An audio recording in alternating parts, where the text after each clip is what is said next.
এবার জোরেই একটা হাততালি দাও নিজেদের কাদের নিমন্ত্রণ, এই যে আনন্দযজ্ঞ কাদের জন্য বলো, কাদের জন্য? হ্যাঁ, তোমাদের জন্য। সেই জন্য আবার একটা হাততালি দাও নিজেদের জন্য।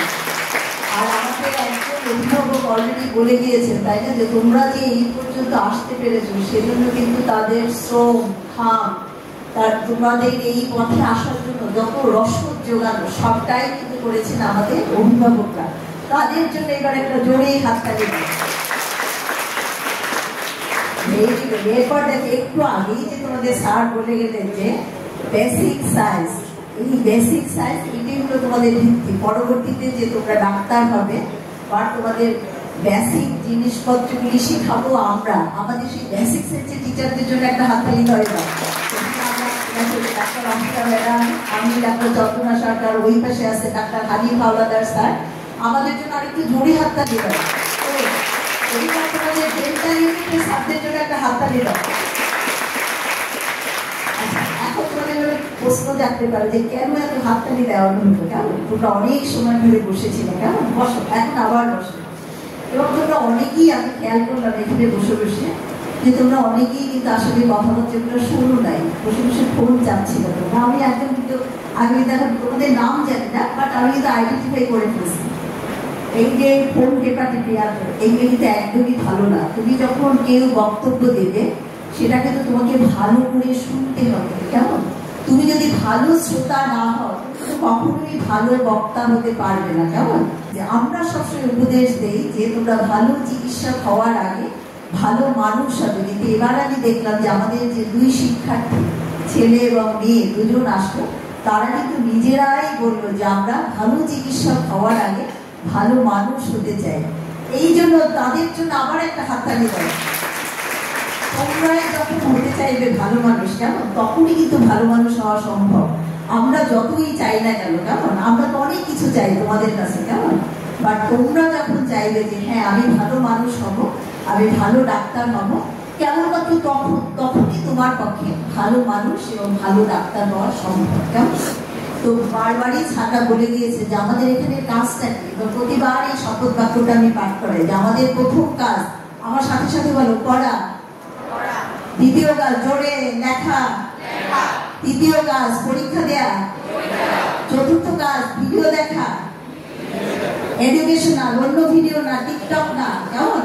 তাহলে এই কাজগুলা করলে তোমরা কিন্তু তোমাদের ওমর ফারুক স্যার তোমাদের কোর্সটা, তোমাদের যে কোর্স কারিকুলার, এটা কিন্তু তোমরা পর্দায় দেখেছো। এটা 5 বছরের একটা কোর্স, তারপর একটা ইন্টার্নশিপ। এটা কিন্তু একটা 6 বছরের লম্বা জার্নি। এই জার্নিটা যাতে আমরা সুন্দরভাবে করতে পারি সেজন্য আমাদের প্রথম কাজই কিন্তু পড়ালেখা করা, কেমন? তোমাদের সবার হাতে প্রসপেক্টাস আছে, দেখো 7 নাম্বার পেজ হলো। সেখানে কিন্তু তোমরা তো ভালো মানুষ, ভালো চিকিৎসক হতে চেয়েছো, বাট ভালো চিকিৎসকের ডেফিনেশনটা কি? কখন তোমাকে আমরা বলবো ভালো চিকিৎসক?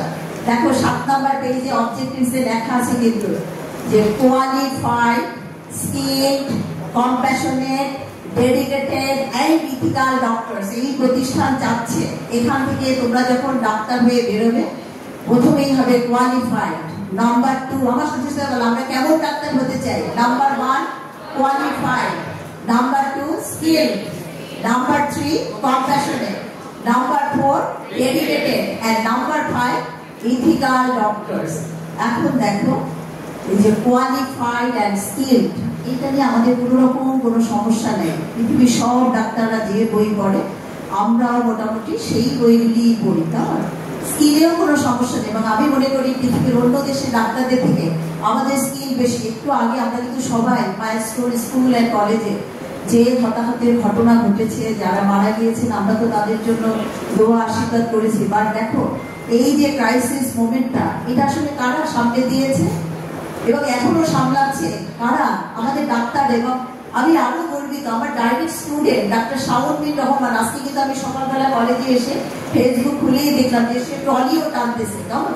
তাহলে ডাক্তার হওয়া মানেই যে তুমি শুধু এই যে তোমরা দাঁতের ডাক্তার, শুধু যে দাঁতের চিকিৎসা করবে তা না, তোমার কিন্তু ক্রাইসিস মোমেন্টে তোমাকে কিন্তু ট্রলিটাও টানতে হবে, রোগীকে পৌঁছে দিতে হবে তোমাকে ওটিতে, কেমন? তখন যেন তোমার মনে না হয় এই কাজটা আমার না। আমাদের কিন্তু এখন এই ব্যাপারটা দাঁড়াইছে, আমরা কিন্তু প্রত্যেকে শুধু কম্পিটিশন দিয়ে ওই কাজটা আমার না, ওইটা ওর করার কথা।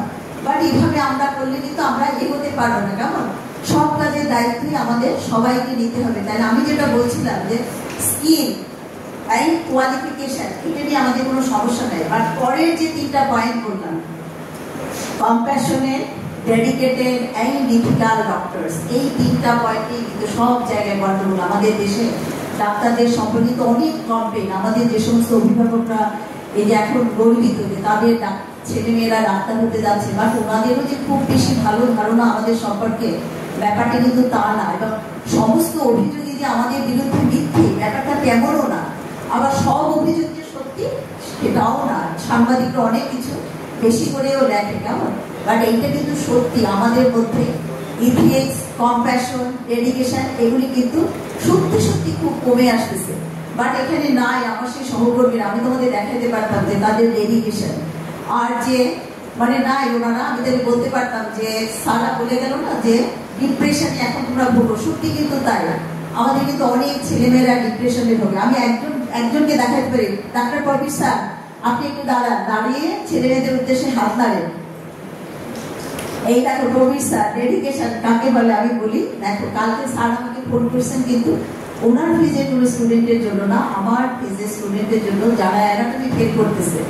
উনি আমাকে বলছে যে ম্যাডাম, যারা অ্যানাটমি খারাপ করতেছে তাদেরকে আমার কাছে পাঠিয়ে দিন, আমি তাদেরকে অ্যানাটমি পড়াবো। আমি তখন তাকে বললাম যে আমার কিছু ছেলে মেয়ে ক্লাসে আসে না, চলো আমি তাদেরকে হোস্টেলে ধরতে যাবো আজকে, তুমি কি আমার সাথে যাবে? একটু ফ্রি আছে? সে সাথে সাথে আমার সাথে চলে আসে। নট অনলি দ্যাট, রোদের মধ্যে দাঁড়িয়ে উনি আমাকে বললেন যে এই সম্পর্কে আমার আইডিয়া ছিল না যে ভিটামিন ডি ডেফিসিয়েন্সি হলেও নাকি ডিপ্রেশন হয়। এবং হতেই পারে, আজকাল তোমরা খেলাধুলা করো না, সারাক্ষণ রুমের মধ্যে থাকো। ওই যে বললাম না যে একটু সময়ের জন্য তোমরা মানে মোবাইল থেকে তোমরা দূরে থাকতে পারো না। এটা কিন্তু আমাদের মোবাইল, আগে আমরা করতাম বিজ্ঞান নিয়ে, যখন আমরা বিতর্ক করতাম আমরা বলতাম বিজ্ঞান নিয়েছে বেগ, কেড়ে নিয়েছে আবেগ। বাট এখন মোবাইল তোমাদের কাছ থেকে সব কিছু করে নিচ্ছে, ফোকাস, কনসেন্ট্রেশন, এভরিথিং কিন্তু মোবাইল তোমাদের কাছ থেকে কেড়ে নিচ্ছে। মোবাইল তোমাদের কাছে একটা বড় জগৎ উন্মুক্ত করে দিয়েছে। বা ওই যে বলা হয় যে সার্জনের হাতে ছুরি আর ছিনতাইকারের হাতে ছুরি, এই দুটার মধ্যে কিন্তু পার্থক্য থাকে। তাহলে তুমি যদি মোবাইলটা আসলে ইউজ করবো না, যদি অ্যাড ইউজ করো, তাহলে সেই ফলাফলটা কিন্তু ভালো হবে না। তো আমি যে কথাটা বলতে চাইছিলাম যে কম্প্যাশনের এই সম্পর্কে তোমাদের কোনো আইডিয়া আছে? What do you mean by compassion? কে বলতে পারো? আমাদের স্যাররাও কিন্তু খুব ভালো শ্রোতা না, তোমরা কি করে ভালো শ্রোতা পাবা? আমাদের স্যাররাও কন্টিনিউয়াস গল্প করে যাচ্ছে, আমি খুবই দুঃখিত অনুভব করছি। কেমন? আচ্ছা, কম্প্যাশনের মানে কি বলো? কারো কোনো আইডিয়া আছে কম্প্যাশন কি ব্যাপার? কম্প্যাশন মানে দরদ, মমতা। দেখো আমি বললাম না স্কিল, আমরা কোয়ালিফাইড। বা তোমার কাছে একজন রুগী গেল, তুমি ভালো করে কথা বললে না, কেমন সুন্দর করে কথা বলে। এই যে তোমাদের দাঁতের ডাক্তারি মানে কি? সারাক্ষণ হাসতে হবে কি? সারাক্ষণ না। বা এই যে তোমার বডি ল্যাঙ্গুয়েজ, তুমি সুন্দর করে হাসলা, তুমি সুন্দর করে কথা বললে, এইগুলি কিন্তু কম্প্যাশন। শুধু তাই না, তুমি রুগীর যন্ত্রণা, ওটা যে পুরাটা তোমারই ওই যন্ত্রণা হতে হবে তা না, বাট রুগী যেন বুঝতে পারে যে তার যন্ত্রণা তুমি অনুভব করছো। কেমন? এই ব্যাপারগুলি কিন্তু হলো কম্প্যাশন। তাহলে আমাদের এই দিকে মনোযোগী হতে হবে। তুমি খ্যাক খ্যাক করে রুগীর সাথে কথা বললা, মুখ গম্ভীর করে, তুমি একটা কিছু হয়ে গেছো, তুমি ডাক্তার, তোমার কাছে সব আসতেছে, এরকম ভাব থাকলে কিন্তু তুমি সবার কাছে অ্যাকসেপ্টেড হবে না। তোমার কাছ থেকে যদি বের হয়ে বলবে যে এর ব্যবহার একদমই ভালো না। কেমন? ডেডিকেটেড, ডেডিকেশন কাকে বলে? ওই যে বললাম স্যার রোদের মধ্যে দাঁড়িয়ে সাড়ে রাত থেকে টপ টপ করে কাম করছিল, তারপরও কন্টিনিউয়াস দুইজন স্টুডেন্টকে তার ডিপ্রেশন দূর করার জন্য অনেক উপদেশ স্যার দিয়েছে। এটা কিন্তু ডেডিকেশন। আর এখানে মহাকবি ডিগ্রিয়া স্যার নেই, আমি ওনার কাছে অনেক ছেলে মেয়ে পাঠাইছি আমার। কেমন? উনি তাদেরকে ট্রিটমেন্ট দিয়ে শুধু ক্ষান্ত হন নাই, উনি আমার সাথে যোগাযোগ রাখেন যে আপনার এই ছেলেটার এই প্রবলেম, আপনার এই মেয়েটার এই প্রবলেম, ওটুকু না করলেও কিন্তু না হয়। But this is called dedication. দেখো আমি তোমাদের বই নিয়ে আসি। দেখো প্রথম বাঙালি মহিলা চিকিৎসক ডাক্তার কাদম্বিনী গাঙ্গুলি, এই কিন্তু আমাদের বরিশালের মেয়ে, গৌরনদীর চাচ্ছি এই এলাকার। ডেডিকেশন কাকে? সকালবেলা মারা যাওয়ার, যখন মারা গেছে অলরেডি, তখন একটা খবর আসছে যে একটা রুগীর লেবার পেইন, উনি কিন্তু হাজব্যান্ডের ডেড বডি রেখে সেই রোগীর ট্রিটমেন্টের জন্য উনি গেছেন। সবাই তাকে বুঝতেই পারো 1883 সালে উনি ইংল্যান্ডে গিয়েছিলেন হায়ার ডিগ্রির জন্য। তাহলে কখনকার ডাক্তার উনি? সবাই অনেক বলছে যে হাজব্যান্ডের মৃতদেহ রেখে তুমি এখন চিকিৎসার জন্য তার উনি উত্তর দিয়েছে যে উনি তো মারাই গেলেন, বাট আরো দুইজনকে আমি মৃত্যুর পথে ঠেলে দিতে পারি না। তাহলে ডেডিকেশন পাবে এই কেমন। আর ইথিক্যাল যেটা দেখো, এই ইথিক্সের ব্যাপার নিয়ে তো অনেক কোশ্চেন আসতেছে। আমার নিজেরই কালকের অভিজ্ঞতা, এবং ভাইস প্রিন্সিপাল স্যার আমার সাথে আছে। আমার এক মেয়েকে আমি আউটডোরে, আমি কোন আউটডোরে আমি বলবো না, আউটডোরে পাঠিয়েছিলাম, যেমন তার জ্বর, তাকে এক দাদা ইনভেস্টিগেশন, অবশ্যই দরকার ইনভেস্টিগেশন, তাকে বলা হয়েছে যে সাউথ আফ্রিকাতে যেই ইনভেস্টিগেশনগুলি করে আসে। বা আমাদের স্টুডেন্টদের জন্য কিন্তু আমাদের ব্যবস্থা আছে, কলেজ হসপিটাল প্যাথোলজি। একটা তাকে একটা ওষুধ লিখে দেওয়া হয়নি, কারণ আমি ভাইস প্রিন্সিপাল স্যার একটা উনি একটা ইম্পর্টেন্ট একটা মিটিংয়ে ছিলেন। আমি তো সেখান থেকে তাকে বলছি যে 1 মিনিটের জন্য তুমি একটু বের হয়ে আসো, এবং এই স্যার কিন্তু আমার সেই স্যারটিকে ট্রিটমেন্ট দিয়ে দিয়েছেন। তাহলে আমাদের কিন্তু আসলে ইথিক্সটা মেনটেন করতে হবে। ইথিক্স না মেনটেন করলে তুমি মানুষ হিসেবে যে ভালো মানুষ হতে চাইলে ভালো মানুষ হতে পারবে না। আর অনেক কিছু কিন্তু আমাদের লাগে না, কেন তুমি কিন্তু একসাথে 5টা জামা করতে পারবে না, একসাথে তুমি 5তলা পোলাও খেতে পারবে না, তোমার অনেকগুলি গাড়ি ধরবে, কি করবে তুমি সেটা দিয়ে? কোনো কিছু তোমার কোনো কাজে লাগবে না।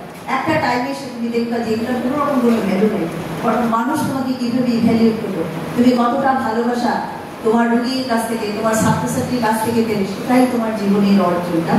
তাহলে আমরা বারবারই হতে চেয়েছি ভালো মানুষ, তাই তো? ভালো মানুষ হতে হলে আমাদের প্রথম কাজ কিন্তু আমাদের আশেপাশে সবাইকে ভালোবাসতে হবে, কেমন? সবার প্রতি আমাদের সহানুভূতিশীল হতে হবে। আমাদের যে হাত, এই হাতটা যেন হয় সহযোগিতার হাত। তোমরা Indian former president APJ Abdul Kalam নাম শুনেছ? উনি কিন্তু বলছেন, উনি কিন্তু খুব বেশি দেখতে সুন্দর ছিলেন না, উনি কিন্তু বলছেন I am not handsome but I can give my hand to someone. আমার হাতটা কিন্তু আমি অনেকের দিকে বাড়িয়ে দিতে পারি, কেমন? তাহলে আমাদের এই হাত যেন হয় সহযোগিতার হাত, সহমর্মিতার হাত, তাহলেই কিন্তু তুমি ভালো মানুষ হবে। ভালো মানুষের আরেকটা ক্রাইটেরিয়া কি, সে কিন্তু ইম্পর্টেন্স কম দেয়, অন্যকে বেশি ইম্পর্টেন্স দেয়। তাইলে তোমাকে কিন্তু আশেপাশের মানুষকে ইম্পর্টেন্স দিতে। তোমরা হোস্টেলে আসো, তাই তো?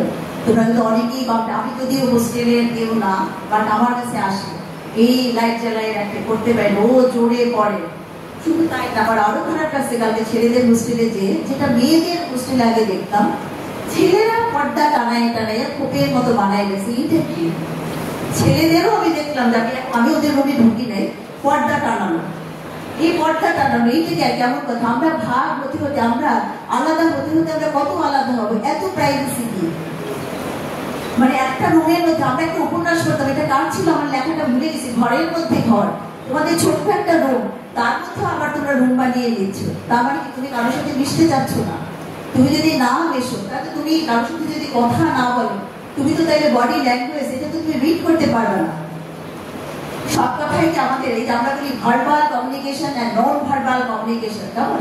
তোমার চোখের দিকে তাকিয়ে তুমি বুঝতে পারবে যে তুমি আমার প্রতি বিরক্ত কিনা। তাহলে এইভাবে তোমরা করো না, এভাবে এরকম ঘরের মধ্যে ঘর তুলে দিও না। হ্যাঁ, তোমরা যারা থাকবে তোমরা মিলেমিশে থাকবে। আমি যেটা বলছি যে অন্যকে বেশি গুরুত্ব দিতে হবে, যে একজন আর সমস্যা হচ্ছে, তোমাকে যদি রাত জাগতেই হয়, তোমার লাইফে তুমি ঢেকে দাও একটা শেড দিয়ে, তারপর তুমি পড়াশোনা করো। আর কথায় কথায় কমপ্লেইন করবে না, কেমন? যারা কমপ্লেইন করে তারা একদমই ভালো মানুষ না, এটা জেনে রেখো। যারা কমপ্লেইন করে, হ্যাঁ, কমপ্লেইন করার পর আমাদের অনেক প্রবলেম তো সলভ হয়, সেটা একটা বৃহত্তর। কিন্তু কিছু মানুষ আছে সারাদিন তারা কমপ্লেইন করে, ফ্রম ডন টু ডাস্ক। মানে কমপ্লেইনের আর কোনো সীমা পরিসীমা নাই। যত কমপ্লেইন করবে মানুষ হিসাবে কিন্তু তুমি তত নেমে যাচ্ছ নিচে, কেমন?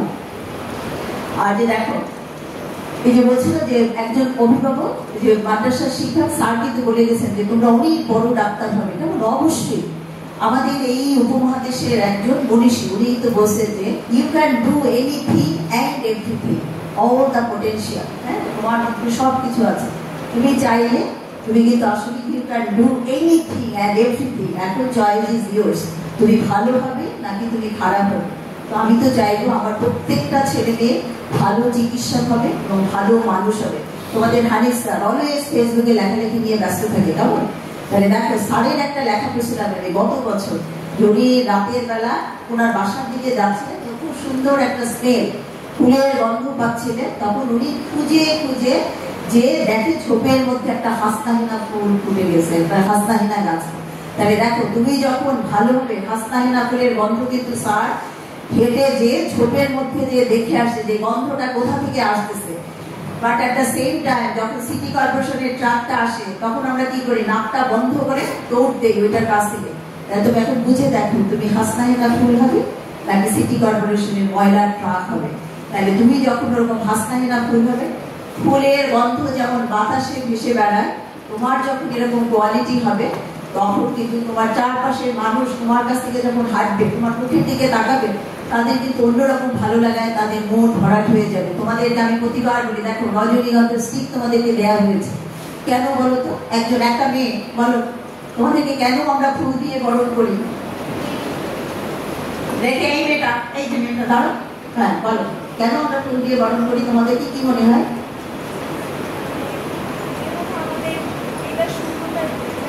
ভেরি গুড, খুব সুন্দর বলছে, তার জন্য একটা হাততালি দাও। ফুলের মতো বসো, তোমরা ফুলের মতো সুরভিত হও এবং ফুলের মতো সৌরভ ছড়াও। তোমাদের যে আইভি ম্যাডাম, উনি কিন্তু খুব সুন্দর গান গায়, উনি কিন্তু একটা অনুষ্ঠানেও গায় কিছুদিন আগে, কিছুদিন বছর পার হয়ে গেছে, যে আমি রজনীগন্ধা ফুলের মতো, এটা সামিনিয়া সিনের গান, গন্ধ বিলিয়ে যাবো। তো আমি চাই আমার ছেলে মেয়েদের সৌরভ আমাদের এই অঙ্গন ছাড়িয়ে আন্তর্জাতিক অঙ্গনকেও সুরভিত করবে। তোমরা সবাই ভালো থেকো, সুস্থ থেকো।